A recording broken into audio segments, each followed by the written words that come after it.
Happy Tuesday. It is our market update. I'm just waiting. There we go. Now I can invite Ben.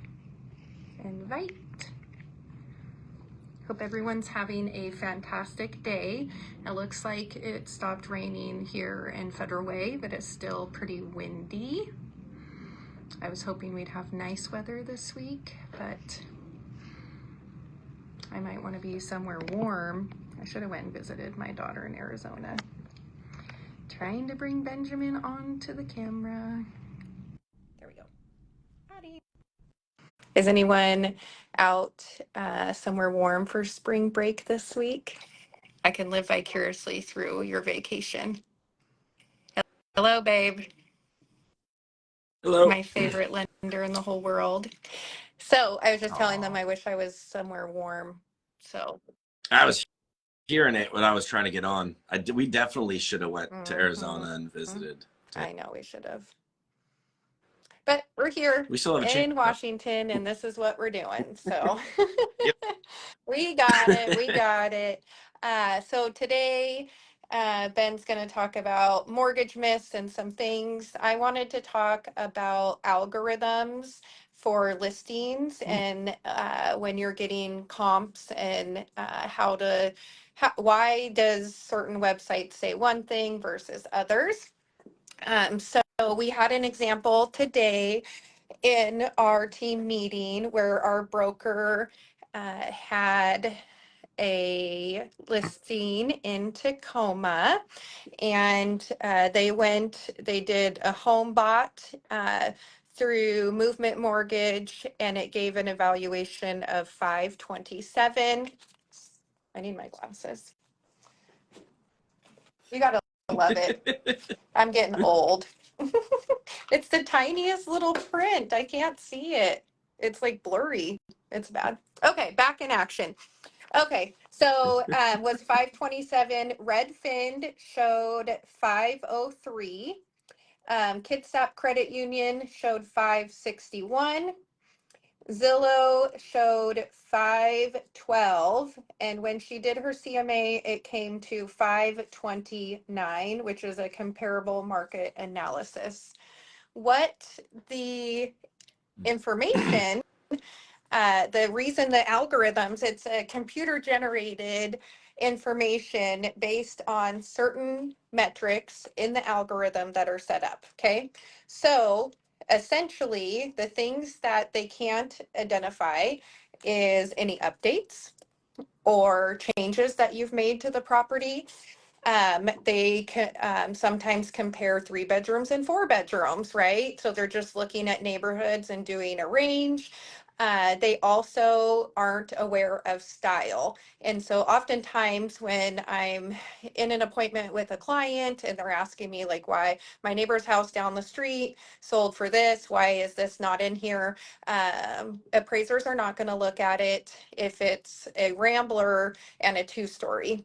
That's not how they run comparables, but these algorithms on Redfin, Zillow, all of those sites, they're just looking at specific things that are set up behind the scenes for them. So they're not getting that most accurate information. Sometimes I see it really high, sometimes I see it really low. It just really depends. And I think in the Pacific Northwest, it's even harder for the algorithms because neighborhood to neighborhood is so different, right? Builders would go in and build starter homes and then a higher end community in a lot of these areas, or you have a more mature neighborhood that's craftsman, and then you have new construction from 2017 or whatever. So there's just a lot of variables when you're looking at that. And if you want an expert opinion, I definitely would sit down with a realtor, even if you're not ready to do anything, but you just want to look at your wealth building options. I think it's important. Our team will never send you a comparable market analysis over email without meeting with you, whether it's Zoom or in person, to discuss. These are, most of the time people's biggest investment in wealth. And we want to make sure that we're articulating and going over the numbers to you and not just sending you a report to try to understand. As easy it is to read sometimes, it's better to talk through and go through it with a professional. And that's free. That's what we do on our team, and hopefully set you up for either your next wealth journey, or maybe you need to liquidate assets for family, whatever it may be. We're having those conversations with the lender and yourself to figure out what that next opportunity is. Your turn. I love that. So if basically, just to sum that up, because I am not a realtor, so I can kind of third party give a, if you're currently getting a home bot evaluator, or you're looking online, or you're going to Zillow or Kitsap, you said Yeah, that credit one union. was seemed to be a popular search recently. Yeah, there was a high, there was the highest. It was Yeah. 561, Yeah. you said, right? Yeah, that's pretty. I'm gonna go look at that and kind of evaluate that myself too. But the point I guess I'm trying to make is, if you are looking at doing something in the near future, or even in the, you have a goal of buying a second home or whatever it may be, you should inspect what you expect. And you definitely should do a review with a professional every year, and not trust an online algorithm, because they can be wrong. And the factors that they take into account can't, and sometimes always don't always account for maybe your specific home and your craftsman style, or what she was saying. So if you are looking at doing something, reach out to NLA or another realtor, and we'll chat from there. Absolutely. So, okay. It's good to just know, right? Knowledge is power, and knowing what Really your is. options are. A refinance appraisal is going to be different than a purchase appraisal. All of those play a part. And unfortunately, not all agents are created equal. We had a big boom during COVID. A bunch of people got into the business, never been in a real estate market where things are sitting, or how to market homes, because you would stick a sign in the yard, cough, and you had 17 offers. And there's a lot that goes through that. And so making sure, I'm not saying that new agents aren't experienced. There are a lot of some great quality people that came into the market, but there's also some people that have been in the market a long time that also don't know what they're doing. So making sure that you have someone that understands the market, and not just what we're in, but where we're going statistically, and how interest rates affect the sellability, what buyers are looking for, all of the above. So Love it. Love it. your turn. All right. So mortgage myths this week. I heard this just recently, and two people have come to me, and I'm actually doing transactions with them right now, and they were turned down, or they were kind of just brushed off from other lenders. The myth this week is, you can't get a mortgage if you are self-employed. Now, being self-employed does make it more challenging to get a Yeah. loan. And the reason is just most lenders aren't experienced in dealing with the various types of income, how they write off from year to year. It can vary. One year can make 30, 40 grand. The next year you can make 200. So there are a vast range of programs that my company has, and there are other companies out there that do every program. Make sure that you get with a true professional that can really go through the range of programs that they have. I mean, there are bank statement loans, profit and loss loans, there are DSCR loans. There are so many options for business owners.